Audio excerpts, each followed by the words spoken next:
las invitaciones han estado ahí siempre. Yo he gastado tiempo ya huyó, digo, siempre. y dinero haciendo esas invitaciones, pero imagínate, un hombre que juega gol los miércoles. Ese Cristian.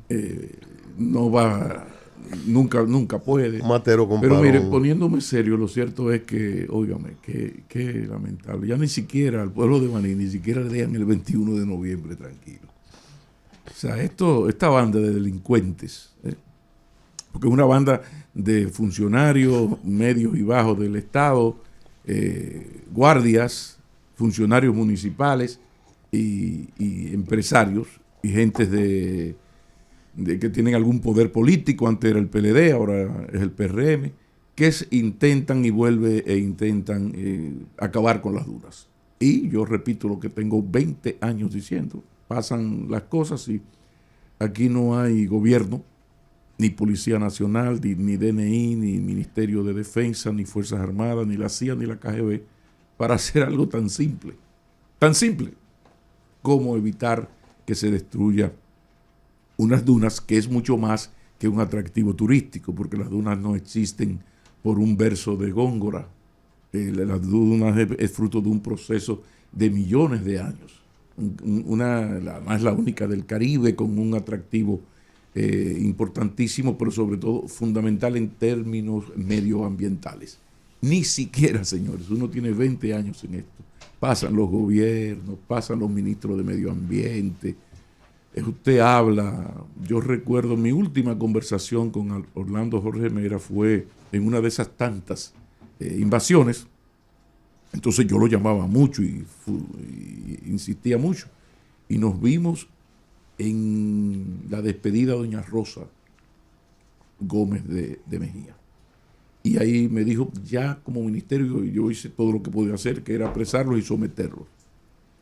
Pero ¿qué pasa? Que el sometimiento no basta, porque las multas son muy pequeñas y no hay interés político, interés político, en controlar esto. Yo lo único que he hecho es siempre la advertencia, que el día en que se forme un grupo patriótico de vocación terrorista y queme 4 camiones o haga cosas peores, entonces todos hablarán de que Baní ha perdido su tradicional decencia y laboriosidad y su vocación para la paz que ha tenido siempre Baní. Pero la verdad es que miren que lo estoy diciendo hoy en paz, tranquilo, pero la verdad es que ya uno no sabe qué hacer, a quién hacer el llamado. Uno ha hablado con todo el que tiene alguna cuota de poder, del presidente para abajo, y tiene un ombligo delante.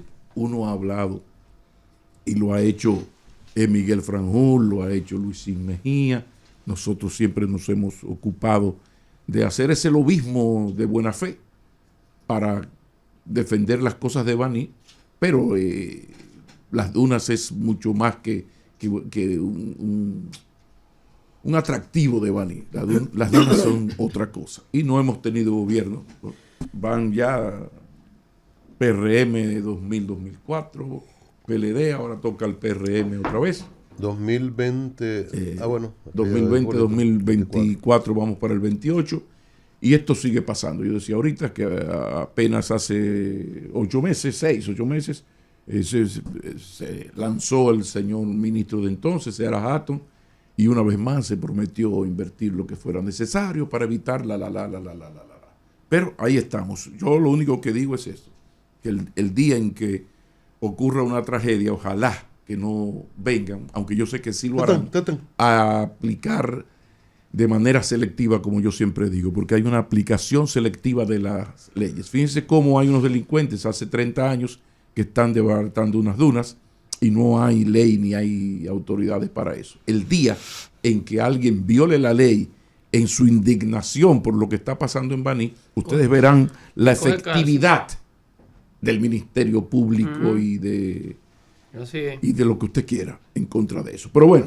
una noticia fundamental para nosotros en un mundo geopolítico como el que estamos es esta selección de Adriano Espaillat, norteamericano muy dominicano al mismo tiempo, como el presidente del caucus del Congreso en el área hispana, del caucus es hispano del Congreso de los Estados Unidos. que reúne a unos 43 legisladores. El valor político, diplomático que tiene eso para la República Dominicana es mucho, sobre todo en un momento donde necesitamos más que nunca colocar nuestra gente en posiciones importantes. Hace más de 30 años que uno vivió en los Estados Unidos, y yo decía entonces, me reunía con los líderes, que ya estaba Adriano ahí. Digo, mira, este poder económico que tenemos los dominicanos hay que buscar la manera de que tenga una expresión política. En ese entonces no había, creo que un regidor, un señor que ahora recientemente la Fundación Corripio le hizo un reconocimiento el Día del Inmigrante. Creo que era el único que era creo que regidor del estado de Nueva York. Concejal. Algo así. O concejal, exactamente, que es lo mismo más o menos que regidor, ¿verdad? Entonces, ¿qué pasa? Que miren, han pasado 30 años y hemos avanzado bastante, menos de lo que debemos, queda mucho por hacer, pero es una gran cosa que tengamos a Adriano Espaillat ahí, porque estas posiciones dan mucho poder de agenda, que es algo que necesita mucho la diplomacia dominicana. Miren cómo recibimos la mala noticia de que no habrá fuerza de paz para Haití. ¿Por qué? Bueno, porque no lo quieren 2 de los 5 países que tienen derecho a voto en las Naciones Unidas. ¿Y por qué no lo quieren? Mira, el pretexto público es que ellos no están satisfechos con los resultados de los boinas azules, las fuerzas de paz de la ONU, los del azul, ¿no? Ellos no están de acuerdo con eso porque no ha dado los resultados esperados. Bueno, señor, pero si no ha dado los resultados esperados, vamos a hacer los ajustes para que en el caso de Haití sí dé resultados. Bueno, resulta que no, porque ese no es el porqué. El porqué tiene que ver con esta guerra mundial, tercera guerra mundial que estamos viviendo. Es un asunto totalmente geopolítico, una guerra de Occidente contra Rusia, yo lo explicaba ayer, una guerra contra China, y que ahí está la amenaza de Trump, que yo no sé cómo se va a hacer si pone ese 60% de arancel a los productos chinos al mercado estadounidense. Pero Trump es indecible. ¿Y cómo se van a hacer los norteamericanos para comprar? Sí, yo anoche hablaba con un político español de altas luces y me decía que él había hablado con algunos dominicanos aquí en las últimas semanas y que le llamaba la atención lo relativamente tranquilo que vivimos nosotros con relación a la incertidumbre que hay ahora mismo en Europa. Y me lo dijo a partir de que en la medida en que Occidente está utilizando a Ucrania para agredir a Rusia, ya Rusia cambió su estrategia de defensa. Y ya advirtió que a partir de ahora todo país con armas nucleares que ayude a Ucrania se va a tomar como una agresión de ese país con bombas nucleares.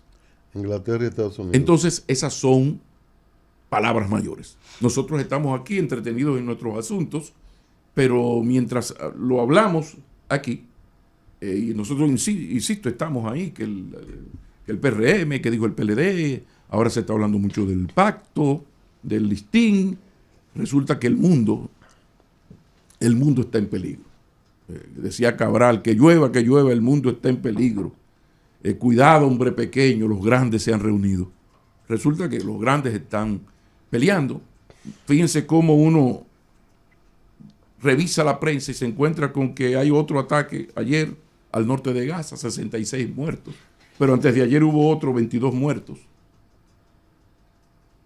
del ejército de prácticas terroristas israelí, el ejército, a territorios de Gaza. Porque hubo un inaceptable atentado terrorista en octubre contra Israel que inmediatamente daba derechos a Israel a reaccionar. Y uno apoyó la reacción de Israel ante la agresión. Ahora pasó esa reacción de Israel, ya en los últimos meses es un genocidio. O sea, Israel ha decidido arrasar toda la zona. Es decir, como ustedes, su gobierno, que es también, igual que el ejército israelí, otra banda terrorista, nos agredió a nosotros los israelíes, nosotros hemos tomado unilateralmente la decisión de arrasar. E incluso este penúltimo ataque, ya están destruyendo los hospitales. Los hospitales. O sea, es un genocidio. Mientras la ONU, insisto, por eso es que a nosotros nos prestan tan poca atención. Cuando Europa, Estados Unidos, la Inglaterra mira a este caso haitiano, dominico-haitiano, ellos le dan un par de tres. Porque ellos están en otra cosa, en una geopolítica, en una tercera guerra mundial no declarada.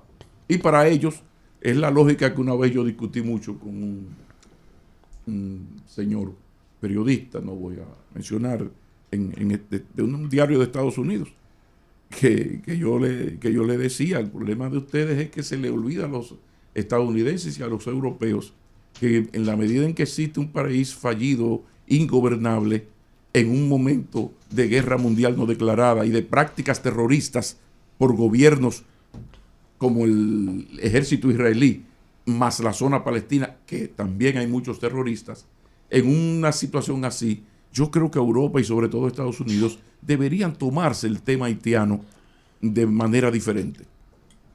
Los Estados Unidos deberían estar más interesados en cierta estabilidad, aunque sea un déspota ilustrado. Aquellos, y les recuerdo a los norteamericanos, aquellos hijos de puta como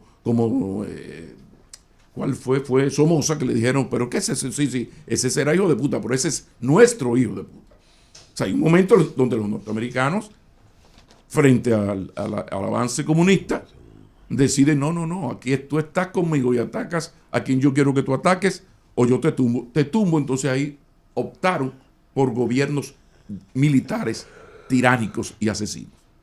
Entonces, en esta situación estamos en medio los dominicanos. Por eso yo creo que este pacto del Listín Diario, que tiene una serie de ejes temáticos, que son los grandes problemas nacionales que ustedes conocen.